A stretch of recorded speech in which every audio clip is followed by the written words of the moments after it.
Hello, and welcome to Red Rock Relationships, a podcast about communication. Let's unpack the relationships that we encounter in our daily lives and learn about what makes them tick. And now your host for Red Rock Relationships, Dr. James B. Stein. Well, that's the intro that I love to hear so much. We are, believe it or not, in the last couple episodes of our time together this semester/season. And we are beginning the process of wrapping up our themed discussion of health and the body and the role that relationships can play in our perception and wellness and things like that. And so today we have a very interesting topic. Specifically, we're going to be going over mental health and how mental health can impact our relationships and vice versa. And to help me do that is one of the newer members of the communication department, Dr. Alicia Booth. Thank you for being in the booth, which I hear is named after you. Yes, it definitely is. Yeah. Yes, despite its inception in 2019 and your arrival here just this past semester, I believe that to be true, and I'm manifesting it. Okay, perfect. So today, the central theme that we're going to be talking about broadly is, mental health, stigma, stereotypes, and of course, relationships. In order to do that, we definitely need to give our listeners a better idea of who we're talking to. So could you just give us maybe your elevator speech on kind of who you are and your academic lineage? Yes, absolutely. So I most recently graduated from Washington State University in Pullman, Washington, with my doctorate in communication. And within that, I focused my dissertation specifically on mental health, masculine norms, and Marvel. I'm sure I'll talk about that a little bit later in the podcast as well. And then I also have my master's from Washington State University and my bachelor's from Carroll College. Awesome. And so I thought that in this unique season, because normally we're super interpersonal focused, but I've been trying to expand a little bit. And I'm so glad that you're here because it's a perfect fit, because mental health is one of those things that we've kind of like alluded to on this show, but never really unpacked properly. So let's get into it. Let's do it. My first question is, and I think that this is a question that we often overlook when we talk about mental health. We just sort of like assume that everybody knows what we're talking about. But I don't want to make that assumption. I want to come in with a proper understanding of the phenomenon that we're going over today. So my first question is, what does or what can the term mental health apply to when we're talking about things like well-being, health, and the body? Yes, that is something major to unpack. So let's start with the fact that mental health encompasses all emotional, psychological, and social well-being. It is all aspects of how we think, feel, and act.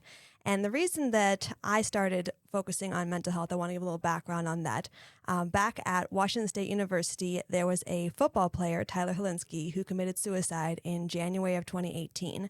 And we had a huge winning season at that point in time. So we were all very shocked by his sudden death at that point in time. And so that was my starting point as to why I wanted to focus more specifically on mental health and with college students, which is where we are at today. And so within that mental health discovery, I also wanted to consider the different masculine norms and how that can potentially play into the different impacts of society. As I mentioned, the social, societal expectations that are there. And then we'll tie Marvel in later. But focusing on the question at hand, mental health is still considered a disorder, but it doesn't get the same recognition as other disorders that are out there. And so depression is one that's talked about most frequently, and it's considered to be more manageable because it's not a physical illness. You can't see the differences of someone actually suffering with a broken leg, for example. You don't see the wheelchair or the crutches. So it's something that people can hide very well, but you also, again, have that emotional, physical toll that does eventually impact you, how you're going to be socially interacting with your partner and your friends, and being successful in your education as well. Right. It reminds me of one of my mentors when I first got here, Dr. Alvarado, who I know you know. Yes. She once called me on the phone. We were just chatting and catching up. And she was like, remind me, do you suffer from depression or anxiety? Which one of the two is it? And it was just like such a, oh yeah, that's right. Like everybody has these issues that we often tell ourselves, either only apply to us or aren't a big deal and no one else is going through them. And the more that we recycle that trope, the less we can relate to each other in terms of those mental health experiences. And so, you talk about that the unfortunate situation where that athlete took his own life. It makes me think of like famous other athletes, like Simone Biles, or like Kevin Love, both of whom withdrew from their sports because of mental health issues, and the way that society reacted to them as if they owe us their body and mind was something that that was like, for me, those moments were like big aha moments in terms of like, oh, you talk about how you can't see like a cast when you're depressed. I'm like, I can see what's happening there in the media. So it was a very interesting way of seeing that kind of come to fruition. And when I think about that sort of thing, the first place I go to are some of the stereotypes that surround mental health. So we could have an entire podcast dedicated to the stereotypes surrounding mental health. Absolutely. But my question to you is, which of the stereotypes that surround mental health is your least favorite, and why? My least favorite stigma would be that the response always is like, oh, you have a mental health problem. And the response is like, oh, you're suffering, just go seek help. Like, it just seems so easy, right? Like, oh, well, you're in pain. Like, if you were actually physically ill, you had a cold, you're going to go get medicine from the store. It's an easy fix. It's not. Mental health, as I mentioned, goes much deeper than just you can't solve it with some medicine.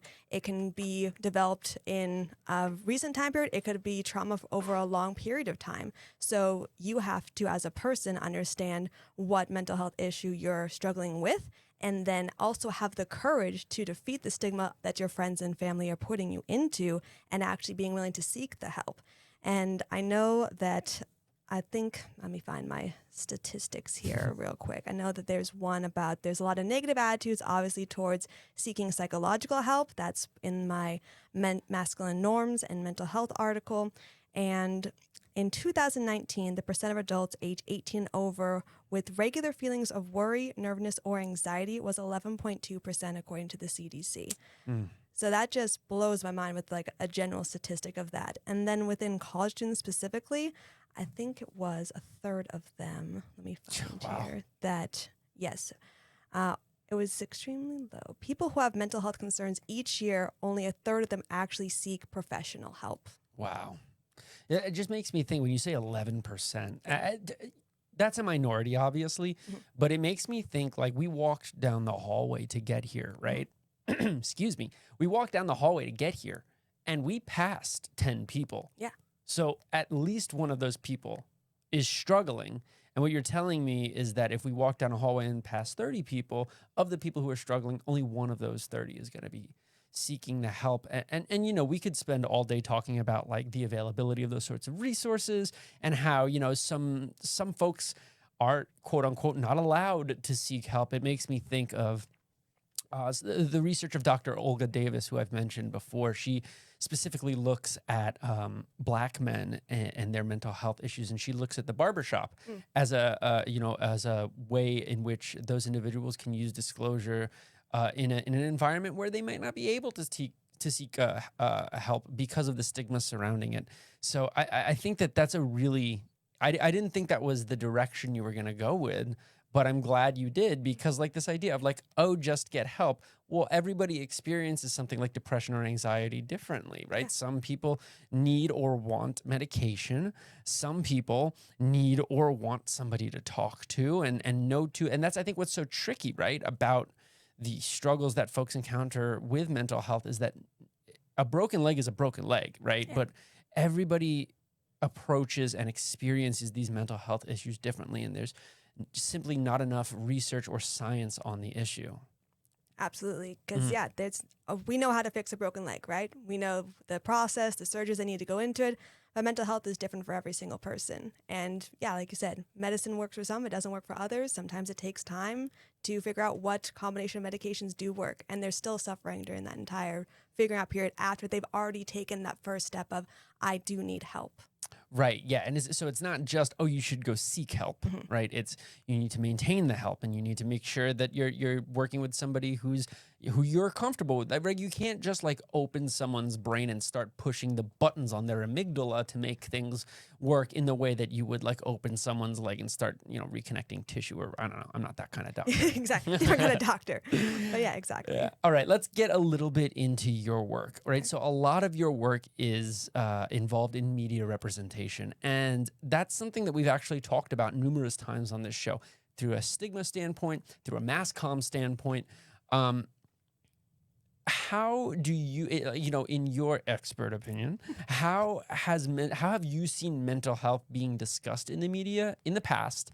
And how, if at all, have you seen any kind of narrative shift in recent years? So kind of a two-parter. Yes. Mental health has been a stigma for many years, and you'll see it in various TV shows, and it's usually the give them a good old pat on the back and you're going to be fine. Very like, it's just, having a rough week. And toughen up. Yeah, toughen up, which goes into my stereotypes of masculine norms. Right. And so within that, there are 11 different masculine norms: winning, emotional control, risk-taking, violence, dominance, playboy, self-reliance, primacy of work, power over women, disdain for homosexuals, and the pursuit of status. And those are all recent from Mahalik 2003. I only looked at 3 of them in my dissertation because I did not have time to write. I was going to say, did you look at all 11 of those? No, I did not. Okay. So I focus on winning, emotional control, which is actually lack of emotional control, and self-reliance. And so within that, I looked at only the 4 Avengers movies specifically. And then I narrowed it down again even further to look at only Thor and Tony Stark. Okay, and they are, for those who are unfamiliar, I mean, they are two sides of the same coin as it pertains to like the representation of masculinity. You've got Thor, who is quite literally a god, played by Chris Hemsworth, who is gorgeous. Then you've got the other side, Robert Downey Jr., billionaire, playboy, machismo, traditionally handsome, aggressive, and opinionated, right? So, yes. Okay, so just to set that scene. Yes, excellent. Thank you. Yes. So with those, they already had what you listed several different stereotypes of what it's like to be a masculine man. You have to be good looking. You have to be able to have money and power and show that off. And so within those specifically, I looked at those characters because Tony starts out the entire series. I looked at the 22 movies. So 2008, we start with Tony Stark. And then we gained Thor about 2011, I believe was his first movie. And so they've worked together in various movies as we progress, and they're together in the Avengers when we first see it, and the big stereotype begins of a power control of who's going to be the leader of the Avengers. And who's going to be the alpha male. Exactly. Yeah. And so you see that when they have the fight, when we first meet Bruce Banner and Captain America, and then the stereotype of this is the way it's always been done. Thank you, Captain America. Versus Tony being like, yeah, we have all this technology, so we're going to do it my way. And so they butt heads, and then they have their own movie, Civil War, but that's not the point of what I'm trying to get at. When we're going through these characters specifically and focusing on mental health and their masculine norms, we can see the shift in the different Avengers movies when we start out of how they build as a team and how they progress as a team as well. So we see different characters and how they develop when their relationships. We see Tony and how he actually learns to appreciate Pepper, not just what she does, but who she is as a person. And she is a very supportive role to him throughout his movies. And then with Thor, he has Jane. That was a whole disaster. Eventually, we get back to that as well. But throughout Thor's time, he has a lot of loss. So he loses his father, his mother, his brother multiple times. And although somehow he never really loses Loki, does I know. he? Well, Somehow then in Infinity War. Well, yeah, he's around, but he's not. But he is. But he's not. Exactly. I don't know. And so within all of that, at the very end of Infinity War, like Thor reaches a breaking point of like where he's actually lost. He was not able to follow through, be the tough guy, and actually kill Thanos. Like he did not do that, which was the end goal. And then Tony is on a different planet trying to solve another problem. And so they're very polar opposites, different issues in that regard, but still trying to be the strongest leader they possibly can be. And so within that, we see different aspects of failing mental health. When Tony finally gets back to Earth in Avengers Endgame, he has a full mental breakdown that we see in that movie. And people are trying to get him back. And he eventually comes back and realizes he has to step up to the plate in order to take on that leadership role because the rest of the team is still broken. Right. So Tony has a very short but quick turnaround of like we see the break in mental health, but we don't see him actually seek help to fix the problem. He just steps up to the role again because that's what his expectation is.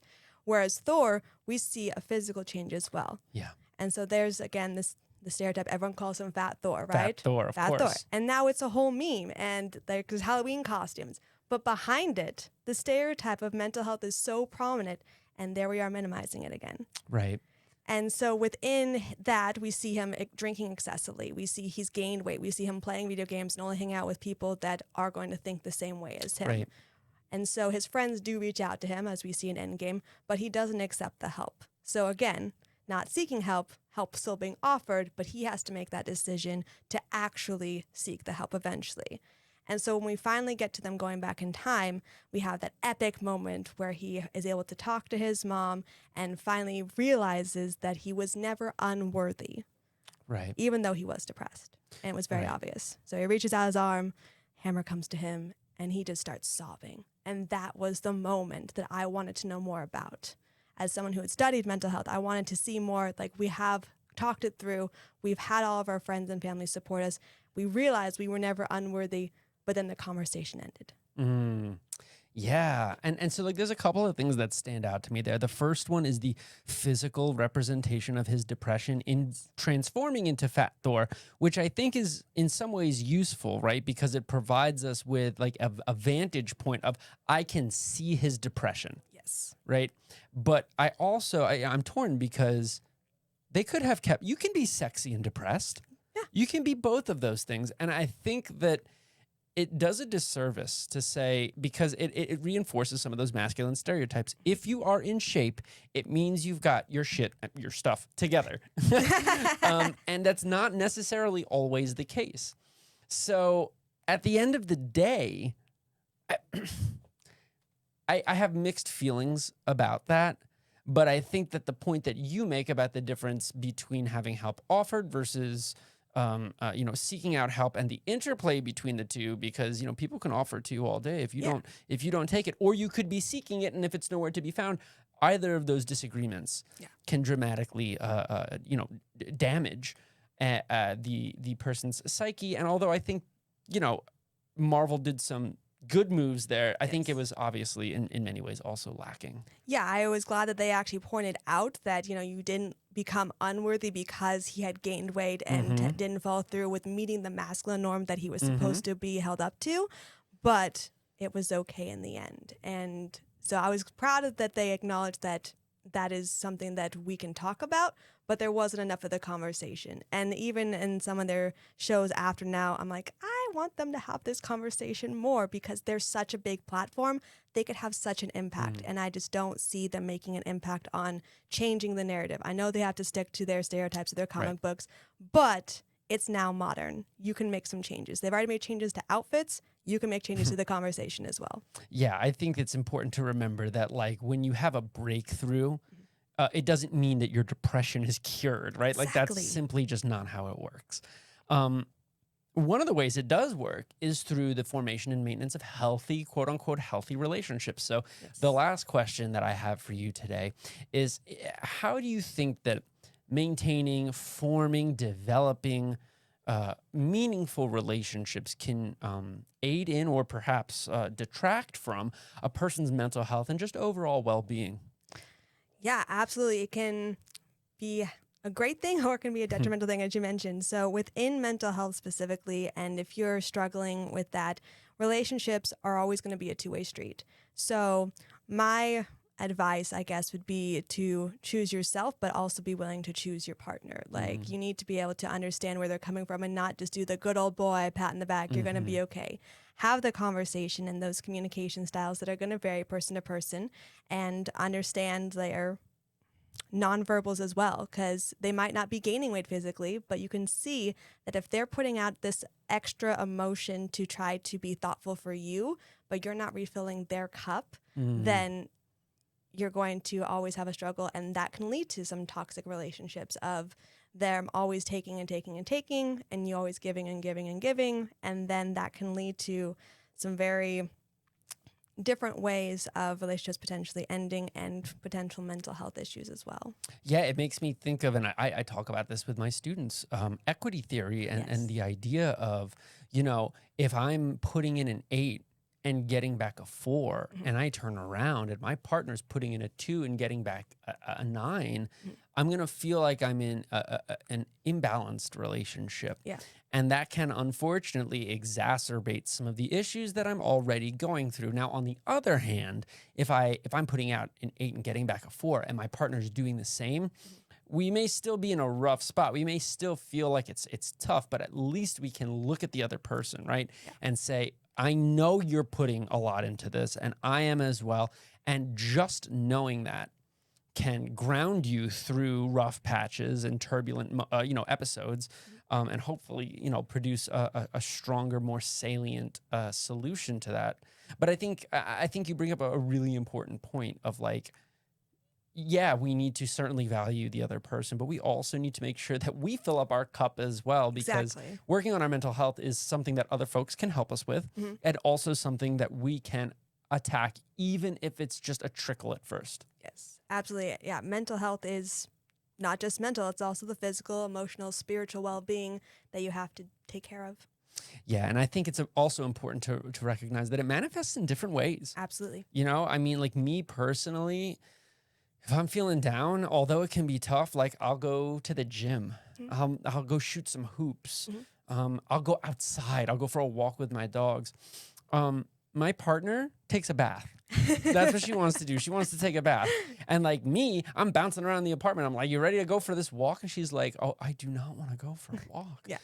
And I think just acknowledging that those differences in our relationships, be they partnerships, friendships, or even family relationships, I think acknowledging those sorts of things is meaningful, because it teaches us that you don't have to have everything in common with someone in order to have a healthy relationship. And indeed, I would argue that if you do have everything in common with another person, it's probably an unhealthy characteristic. It's probably a symptom of insecure attachment style, which, of course, we've talked about on the show in the past. We have just a couple of minutes left. Okay. Next time, we're going to be talking about healthy relationships. So I'm wondering if you can give maybe your 1-minute lecture on what that phrase toxic relationship means to you, and what the difference is between like a toxic relationship and a healthy relationship. Sure. Just do that in 1 minute if you could. Okay. Well, I think that toxic relationships is that, as I mentioned, kind of that draining aspect of the partner is only taking, and they're not understanding that it's a relationship. It's a two-way street.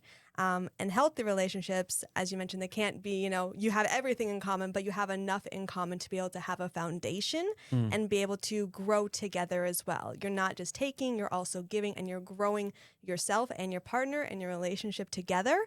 And through that growing, you're able to make sure that each other does stay healthy. You're showing that you care. It's the thoughtfulness that goes into a relationship that I think maintains the healthy relationship and also grows you as a person.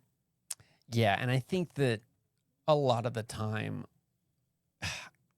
I've said this before on the show, and we'll talk more about it on the series finale, but the term toxic, that relationship is toxic, it gets overused a little bit because we can't separate ourselves from the fact that people sometimes don't do what we want them to do, Yes. And so I think it's often used as like a cudgel where we're like, oh, that person, my ex was toxic, I had to get out of that relationship, where it's like, oh, are you sure that's what was going on? Or were they experiencing some issues that you weren't equipped to deal with and you ran? Not that that's necessarily always the worst thing to do. Yeah. But I think it's kind of like what you're getting at, this idea of like holding yourself responsible and also recognizing like these societal and social constraints in which you're operating.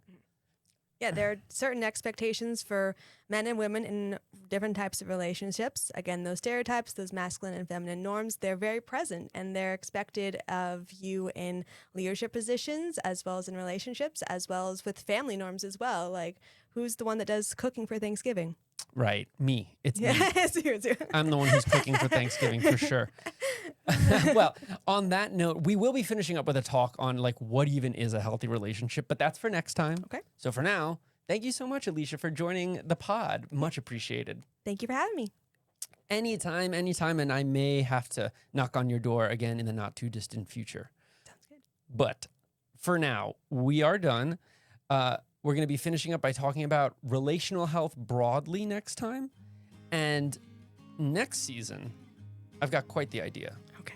So I might be giving you a holler for that one, but Great. no secrets yet. Okay. For now, one more to go. You've been listening to Red Rock Relationships, a podcast about communication.